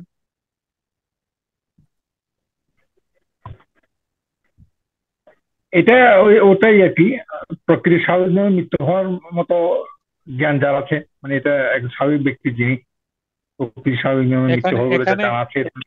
আচ্ছা, এখানে আমি আমি উদাহরণ দিব, আপনারা বলবেন হবে কিনা। কোনো ব্যক্তি বলতে কোনো নারীকে বোঝাচ্ছে, হবে। পুরুষকে বোঝাচ্ছে, হবে। অর্থাৎ এখানে লিঙ্গ কোনো বিষয় না। তারপরে যদি শিশু মানে বয়স বিবেচনা করে শিশুকে যদি হত্যা করা হয়, শিশু এখানে কোনো ব্যক্তি হিসেবে কাজ করবে, মানে বয়সটা কোনো বিষয় না। প্রাপ্তবয়স্ক হলেও হবে, বৃদ্ধ বয়স্ক কোনো ব্যক্তি হলে। শারীরিক অবস্থা যদি বিবেচনা করি তাহলে সুস্থ ব্যক্তি হলেও হবে, অসুস্থ ব্যক্তি হলেও হবে। মানসিক অবস্থা যদি বিবেচনা করি তাহলে মানসিক ভাবে সুস্থ ব্যক্তি হলেও হবে, মানসিক ভারসাম্যহীন মানে পাগল, উন্মাদ, ইনসান বা ইডিয়ট, জড়বুদ্ধি সম্পন্ন ব্যক্তি হলেও হবে। মানে ভিকটিমের বয়স, শারীরিক বা মানসিক অবস্থা, লিঙ্গ does not does not matter, কোনো ব্যাপার না। তো এই এই জিনিসগুলা কোনো ম্যাটার করবে না। তো এখানে এই ফ্যাক্টরগুলো যেহেতু ম্যাটার করবে না, প্রশ্নে বলছে যে সে এর এমন একটি রোগে ভুগছে যেটা বি জানতো না। এখন এ রোগে ভোগুক বা না ভোগুক সেটা তো এখানে মানে বিবেচ্য বিষয়ই না, সেটা বিবেচনায় নেওয়া যাবে না এখানে। তাহলে রোগের কথাটা কেন বলা হয়েছে? রোগের কথাটা বলা হয়েছে হচ্ছে, আবার পরে বলা হয়েছে এটা না জেনে আপনাকে কনফিউজ করার জন্য। এই প্রশ্নের উত্তর দুই তিনজন লিখেছেন, এইটা কালপেবল হোমিসাইড হবে, মার্ডার হবে না। দুই তিনজন লিখেছেন, তার মানে আমি প্রশ্নটা করে সার্থক হয়েছি। আমি দুই তিনজনকে অন্তত ভিন্ন পথে পরিচালিত করতে পেরেছি। ভুল প্রশ্ন উত্তর করতে ওনারা বাধ্য হয়েছেন। তার মানে বার কাউন্সিল যেমন প্রশ্ন করবে টেকনিক্যালি করে আপনাকে ফাঁদে ফেলাবে, আমি সেই ফাঁদে আপনাকে ফেলিয়ে ফেলিয়ে ওই যে বেল তলায় বারবার আপনাকে নিয়ে যাব, যেন আপনার বেল তলায় যে অভ্যাস হয়, এবং কোন বেল তলায় গেলে আপনি সেভ হবেন এবং কোন বেল তলায় গেলে আপনি মানে বিপদে পড়বেন, এইটা আপনাকে আমি শেখাচ্ছি। যে এই ধরনের প্রশ্ন কিন্তু টেকনিক্যাল প্রশ্ন, কোথায় বিপদ আছে সেই বিপদটাকে আপনাকে বুঝে উত্তর করতে হবে। আরো হাত উত্তোলন করেছেন, তাদের ফিডব্যাক নেই। শহীদ ভাই লাইনে আসেন। হ্যাঁ, আমিও এটাতে ভুল করছি, বাট আমার কনফিউশন যেটাতে তৈরি হয়েছিল সেটা হলো যে খুন হিসাবে যেটা গণ্য, সেক্ষেত্রে কি ছিল যে মৃত্যু ঘটতে পারে এমন বিষয় জেনে, আই মিন নলেজ থাকতে হবে। তো এই প্রশ্নে ছিল যে যে যে সে অসুস্থ, রোগে ভুগছে, এই কথা না জেনে, তার মানে কি আমার নলেজে নাই। তো সেই অনুযায়ী এটা অপরাধমূলক নরহত্যা, আমি এই ক্যালকুলেশন অনুযায়ী উম, মানে এটার অ্যান্সার করছি। তার মানে আর আচ্ছা, আপনি একটু হোল্ড করেন, এইটা শেষ জি, করে আপনার সাথে আবার কথা বলছি, প্রশ্ন উত্তরটা শেষ করি। ওকে জি। তাহলে আমি যেটা বলছিলাম যে সে সুস্থ না অসুস্থ, নারী না পুরুষ, শিশু না বয়স্ক, মানসিকভাবে সুস্থ না পাগল, সেটা কিন্তু ম্যাটার করছে না, ডু নট ম্যাটার এই বিষয়গুলো। তো এখানে দেখেন, তাহলে কোনো ব্যক্তির বলতে তো এখানে থাকবে। এমসিকিউ যারা ক্লাসের স্টুডেন্ট আছেন দেখবেন যে ওই যে মানে এই হত্যায় প্ররোচনা দেওয়ার জন্য, আত্মহত্যায় প্ররোচনা দেওয়ার জন্য ভিকটিমের বয়স কিন্তু বিষয় না। তো এই এই ধরনের বিষয় কিন্তু আছে একটা প্রশ্ন। তো এখানে যদি আমরা সিদ্ধান্ত নিতে যাই এই প্রশ্নের, আলোচ্য প্রশ্নের ঘটনা ও দ্য পেনাল কোড 1860 এর 300 ধারার তৃতীয় উপাদানের বিধান বিশ্লেষণ পূর্বক এই সিদ্ধান্তে উপনীত হওয়া যায় যে যেহেতু বি এ কে দৈহিক জখম করার অভিপ্রায়ে এমন আঘাত করে যা একজন সুস্থ ব্যক্তির মৃত্যু ঘটতে পারে। একজন সুস্থ ব্যক্তি যদি মারা যায়, অসুস্থ ব্যক্তি তো মারা যাবেই, সেটা তো আরো সমূহ সম্ভাবনা তৈরি হবে। যেখানে সুস্থ ব্যক্তি মারা যাচ্ছে সেখানে অসুস্থ ব্যক্তি কি যে মারা যাবে সেটা তো আরো মানে গ্যারান্টেড, তার সেটা তো আরো নিশ্চিত। তাহলে সুস্থ ব্যক্তির মৃত্যু ঘটাতে পারে এবং উক্ত আঘাতের ফলে এ মারা যায়, তাহলে তার আঘাতের ফলে কিন্তু এ মারা যায়, এটা কিন্তু স্পষ্ট প্রশ্নে আছে। সেহেতু যদিও এ এর উক্ত রোগের বিষয়ে বি অবগত ছিল না, এখানে কিন্তু এই যে সেহেতু থেকে যে শুরু হলো, নীল কালার দিয়ে হাইলাইট করছি, এখানে আপনাকে ভাষাটা ব্যবহার করতে হবে। সেহেতু যদিও এ এর উক্ত রোগের বিষয়ে বি অবগত ছিল না, তবুও এক্ষেত্রে বি এর কৃত অপরাধ খুন বা মার্ডার হিসেবে গণ্য হবে। খুনের অভিযোগ প্রমাণ হলে বি এর সর্বোচ্চ শাস্তি দ্য পেনাল কোড 1860 এর 302 ধারা মতে মৃত্যুদণ্ড হতে পারে। প্রশ্নে চেয়েছে কি, অপরাধ প্রমাণ হলে তার সর্বোচ্চ শাস্তি কি হতে পারে, শেষে বলছে পারে। দেখেন এখানে লেখা আছে পারে, তাই আমি উত্তরও করেছি হতে পারে, হবেই তা বলছি না, হতে পারে। কারণ মৃত্যুদণ্ড এখানে সর্বোচ্চ চেয়েছে তাই শুধু মৃত্যুদণ্ড দিয়েছি। কেউ যদি বলেন যে সর্বোচ্চর সাথে অথবা যাবজ্জীবন কারাদণ্ড কথাটাকে আমি লিখতে পারবো, লিখতে পারবেন, সমস্যা নেই। তবে যেহেতু সর্বোচ্চ আমি বলেছি, মৃত্যুদণ্ডই সর্বোচ্চ। মোর স্পেসিফিক উত্তর করতে হলে আপনাকে মৃত্যুদণ্ড এনাফ, বা যাবজ্জীবন কারাদণ্ড লিখলে এটা আরো একটু বিস্তারিত হলো। প্রবলেমেটিক প্রশ্নের উত্তর বিস্তারিত লিখতে গিয়ে হিতে বিপরীত হতে পারে। মানে যতটুকু চাচ্ছে আপনার কাছে চাইলো যে আপনি লাল শাক দেন, আপনি দোকানে গিয়ে চাইলেন, আপনি লাল শাকের পাশাপাশি যদি সেই সবজি বিক্রেতা আপনাকে সবুজ শাক ধরিয়ে দেয় লাল শাকের পাশাপাশি, আপনার একটু বিরক্তি হবেন। আমি তো চাচ্ছি লাল শাক ভাই, আপনি কেন সবুজ শাকটাও ধরাই দিচ্ছেন, আমার তো সবুজ শাক প্রয়োজন নেই। আবার আপনি লাল শাক চাচ্ছেন, আপনাকে লাল শাক না দিয়ে সবুজ শাক দিচ্ছে, কারণ লাল শাক তার দোকানে নাই, আপনাকে অন্যটা দিয়ে কনভিন্স করার চেষ্টা করছে।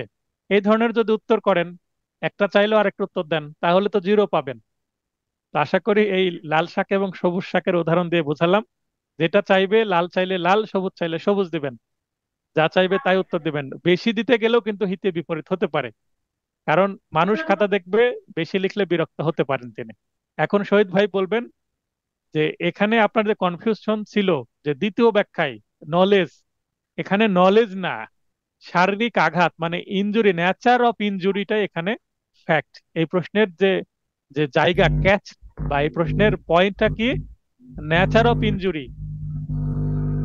হ্যাঁ, কেউ কেউ একজন, আপনাকে দূরে যেতে হবে লাইন থেকে, মানে হয়তো বা আশেপাশে আপনার সাউন্ড বক্সে আপনি শুনছেন কম্পিউটারে, তাই একটু ইকো আসছিল, এখন সমস্যার সমাধান হয়েছে। আচ্ছা, শহীদ ভাই আবার লাইনে আসবেন, এবং মাইক্রো যদি সাউন্ড বক্স ইউজ করেন একটু দূরে যাবেন। এখন বলেন যে আপনি যেটা বলছিলেন যে নলেজ, এখানে নলেজের বিষয় না, এখানে প্রশ্নে কি বলেছে যে দৈহিক জখম, যে এমন দৈহিক জখম যা সুস্থ ব্যক্তি মৃত্যু করতে পারে। তাহলে এখানে নেচার অফ ইনজুরিটাই কিন্তু প্রশ্নের টার্গেট। জি। আপনাকে শহীদ ভাই মিউট করে দিলাম যেহেতু আশেপাশে আপনার নয়েজ হচ্ছে, আশা করি বুঝতে পেরেছেন। বুঝতে না পারলে পরে মেসেঞ্জারে আমাকে, সরি, হোয়াটসঅ্যাপে মেসেজ করবেন। তো এই ছিল এই প্রশ্নের উত্তর। আর এই সাথে ক্লাস টেস্ট 1 এবং 2 এর যেই জায়গায় আপনাদের ফিডব্যাক দরকার সেটা উত্তর করে দিয়েছি, আর অন্যান্য গুলো তো আমার নোটেই আছে, মানে বলতে গেলে কমন প্রশ্ন। তো কমন আনকমন দিয়ে প্রশ্ন হবে। নেক্সট পরীক্ষা শুক্রবারে হবে, তারপরের সপ্তাহে একটু প্রেশার আছে, একটা সপ্তাহে একটা করে সাবজেক্ট শেষ করা হবে ছোট ছোট। অতএব যারা এমসিকিউ রিটেন বোথ আছেন তাদের একটু প্রেশার হবে। এবং এরপরে রিটেন ব্যাচটা খুব দ্রুত, এমসিকিউ পরীক্ষার আগেই রিটেন ব্যাচটা কমপ্লিট করে দেওয়া হবে।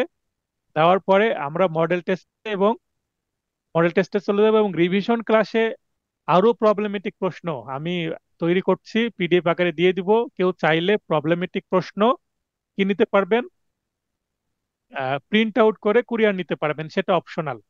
সেক্ষেত্রে অবশ্য কিছুটা চার্জ প্রযোজ্য হবে, প্রিন্ট খরচ এবং কুরিয়ার খরচ। সেইটা কিন্তু পরীক্ষার আগের কথা বলছি।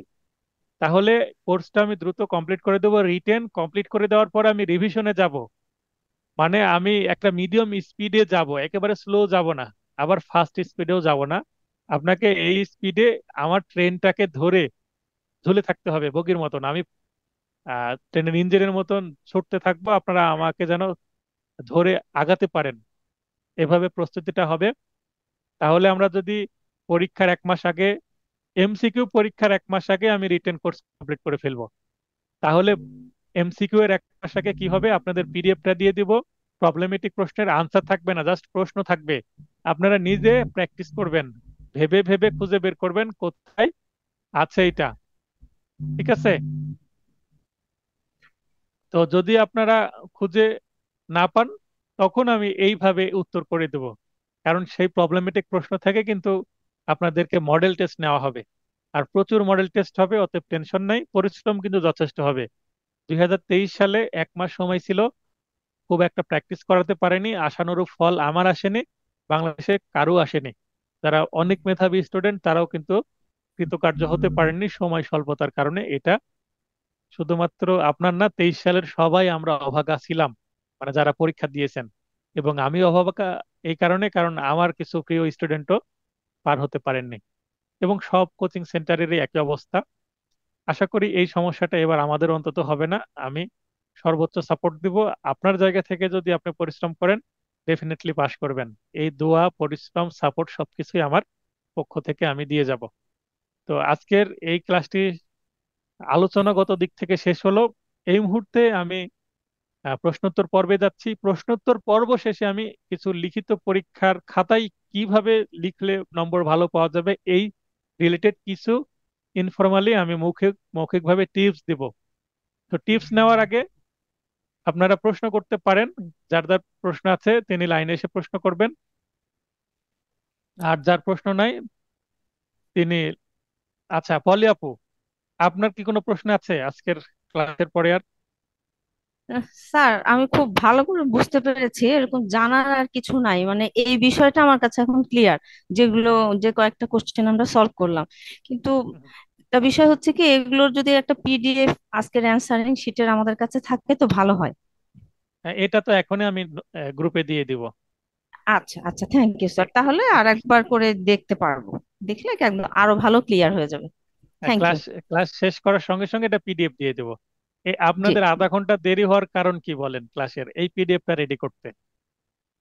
আচ্ছা আচ্ছা। কোর্স শেষে এসে একটু বিশ্রাম নিলাম। বিশ্রাম নেওয়ার পরে এই মুহূর্তে কিন্তু বাংলাদেশে একটা মানুষ খুব ভালো কাজ করছেন, তিনি হচ্ছেন ব্যারিস্টার সুমন, এমপি। তো এই ব্যক্তি যে কাজ করছেন, ওনার কিন্তু আমি নিয়মিত নিউজগুলো দেখছি। তো এই ওনার কিছু নিউজ দেখতে গিয়ে আমার এই আপনাদের এই পিডিএফটা, 5 পেজের পিডিএফটা রেডি করতে একটু ডিলে হয়েছে। আর আমার এগুলো নোট নেওয়া ছিল, জাস্ট টাইপ করতে দেরি হয়েছে।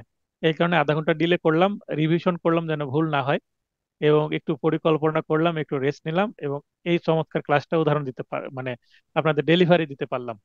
আশা করি ক্লাস থেকে অনেক কিছু শিখলেন। আর আগামী শুক্রবারের পরীক্ষায় আশা করি আপনি আরো ভালো করতে পারবেন, এবং সবার কাছে আমার এক্সপেকটেশন থাকবে যে আমি যে টিপস গুলো দিব, যেটা আমি একবার ভুল ধরিয়ে দিব, সেই ভুল যদি করেন আমি বিরক্ত হব। কারণ আমি একজন অভিভাবক, জি। আমার 2টা সন্তান আছে, একটা মেয়ে একটা ছেলে। তো তারা যদি ভুল করে তাহলে কিন্তু আমার বিরক্ত লাগে। যারা মানে প্যারেন্ট আছেন তারা এই বিষয়টা অনুভব করতে পারবেন। তো একবার ভুল ধরিয়ে দেওয়ার পরে যদি সেই ভুলটা করা হয়, আসলে বিরক্ত লাগবে। তো তখন আমি কিন্তু নম্বর কমিয়ে দিব। আর কেউ তখন আমাকে জবাবদিহি করতে বলতে পারবেন না যে এটা কেন কম দিলেন। তখন আমি বলবো আপনাকে তো এটা ভুল ধরিয়ে দিয়েছি। আমার মতন, আমার মন মতন না হলে আপনি নম্বর কম পাবেন। আপনি আমাকে রেফারেন্স দিতে পারেন, অমুক গাইডে তো স্যার এইভাবে লিখা আছে, হ্যাঁ ফাইন, আপনি সেভাবে লিখেন। আমার মন মতন সে লেখাটা হলে নম্বর বেশি পাবেন, আমার মতন না হলে আপনি নম্বর কম পাবেন। আমার এখানে 3 পেলেন, আপনি বার কাউন্সিলের পরীক্ষায় যে 5 পান, সেটা তো ভালো, খারাপ কিছু না। বরং নম্বর জি। আমি কম দিলে আপনাদের মধ্যে একটা প্রেশার থাকবে যে স্যার আরো কিভাবে নম্বর আদায় করে নেওয়া যায়। ভালোর কোনো লিমিটেশন নাই, শেষ ভালোর নেই। থেকে ভালো হতে পারে, আরো ভালো হতে পারে, তাই নয় কি? জি জি, অবশ্যই স্যার। তো বসবাস করার জন্য আপনি একটা বাসা করলেন, সেটা ইট দিয়ে করলেন, উপরে ছাদ দিয়ে দিলেন। আপনি যদি প্লাস্টার না করেন তবুও কিন্তু অনেক মানুষ ধীরে ধীরে, বিশেষ করে গ্রামে আপাতত, অনেকেই কি করে, আহ, চারিদিকে ইট দিয়ে ওয়াল দিয়ে দিল, উপরে কিন্তু ছাদও দিল না, টিন শেড দিয়ে রাখলো কিছু, 2 বছর টিন শেড দিয়ে বসবাস করলো, তাও বসবাস করা যায়। তার মানে পাশ করার জন্য টেনে টুনে পাশ করা যায়। ছাদ ঢালাই দিয়ে দিল, মানে এখন পানিটা প্রবেশের সম্ভাবনা কমে গেল। তারপরে প্লাস্টার করলো, আরেকটু ভালো হলো, যদি মনে করে এটা সিলার ইউজ করব আরেকটু ভালো করলো। তারপরে রং করলো, আরো ভালো হলো। তো আপনি যত ভালো করবেন নিশ্চয়ই তত বেশি নম্বর পাবেন। তো এটা আমি বোঝাতে চাচ্ছি যে ডেভেলপমেন্টের সুযোগ আছে, আপনি নিজেকে ডেভেলপ করতে পারেন, পড়তে হবে, না পড়ে পাশের কোনো সুযোগ নাই। তো আমি চাইবো যে আপনার প্রশ্ন থাকলে প্রশ্ন করবেন, অথবা অন্য যদি কারো প্রশ্ন থাকে লাইনে এসে প্রশ্ন করবেন। আর যারা নম্বর কম থ্যাংক পাচ্ছেন, ইউ স্যার হ্যাঁ। সুযোগ দেওয়ার জন্য। এই সময় আমার কোনো কোশ্চেন নাই, থ্যাংক ইউ। আচ্ছা, তাহলে আমি আরেকটা আপনাদেরকে বলছি যে আগামী শুক্রবারে পরীক্ষা হওয়ার পর প্রত্যেকের, যারা পরীক্ষা দিয়েছেন, 3টা করে ক্লাস টেস্টের অ্যান্সার স্ক্রিপ্ট আমার কাছে থাকছে। আমি প্রত্যেকের অ্যান্সার স্ক্রিপ্ট নিয়ে আলাদা আলাদা সময় দিয়ে, লাইভ ক্লাসই হবে এভাবে, কিন্তু আমি একা থাকবো, অপর পাশে একজন স্টুডেন্ট থাকবে। 5-10 মিনিটের সিঙ্গেল সিঙ্গেল ক্লাস হবে। শুধু তার কোথায় বানান ভুল, কোথায় আমার মন মতন হলো, কোথায় মন মতন হলো না, তার মানে জাস্ট আপনার খাতার সমালোচনা করার জন্য আমি স্পেশাল ক্লাস নিব। আমি চাইলে সবাইকে লাইনে নিয়ে করতে পারি, কিন্তু চাই না একজনের দুর্বলতা আরেকজনকে দেখিয়ে তার মনটা খারাপ করে দিতে। তো এটাও থাকছে। এইটা 3টা ক্লাস টেস্ট হওয়ার পরে আমি করব আগামী সপ্তাহে। তো ঠিক আছে, ধন্যবাদ ফলে আপু ফিডব্যাক দেওয়ার জন্য। আর শিবলি ভাই আবার হাত উত্তোলন করেছেন। এই দুইজনেরই বেশি মাথা ব্যথা পাশ করার, অন্যদের মনে হয় মাথা ব্যথা নাই, কিছু বুঝতে পারছে না, অন্যরা ফিডব্যাক দিচ্ছে না। আচ্ছা শিবলি ভাই, এই যে শিবলি ভাইয়ের ভব শব্দ হচ্ছে, বলেন কি প্রশ্ন করবেন? যে আমার এখানে ফ্যান চলছে জোরে, তাই একটু শব্দ হচ্ছে। আমি শেষ করছি কথাটা, একটা কথা বলি। আমি তো দ্বিতীয় পরীক্ষাটা দিতে পারিনি, এখন কি কোনো সুযোগ কি আছে কি না? আমি তো আর কোনো আপনি, পড়ালেখা করিনি, হ্যাঁ, যে অবস্থা চলে। হ্যাঁ, আমি বলি, লাইভ ক্লাসে বলছি, যারা কোনো মানে একটা বা দুইটাই পরীক্ষা দেননি তারা পরীক্ষা দিয়ে আমাকে অ্যান্সার স্ক্রিপ্ট দেন। আপনি রেজাল্ট না পেলেও আমি ফিডব্যাক দিব। ওই যে 10 মিনিটে যে ক্লাস পাবেন ওখানে আলোচনা করার সুযোগ থাকছে। যারা পরীক্ষা দেননি আপনারা পরীক্ষা দিয়ে দিতে পারেন।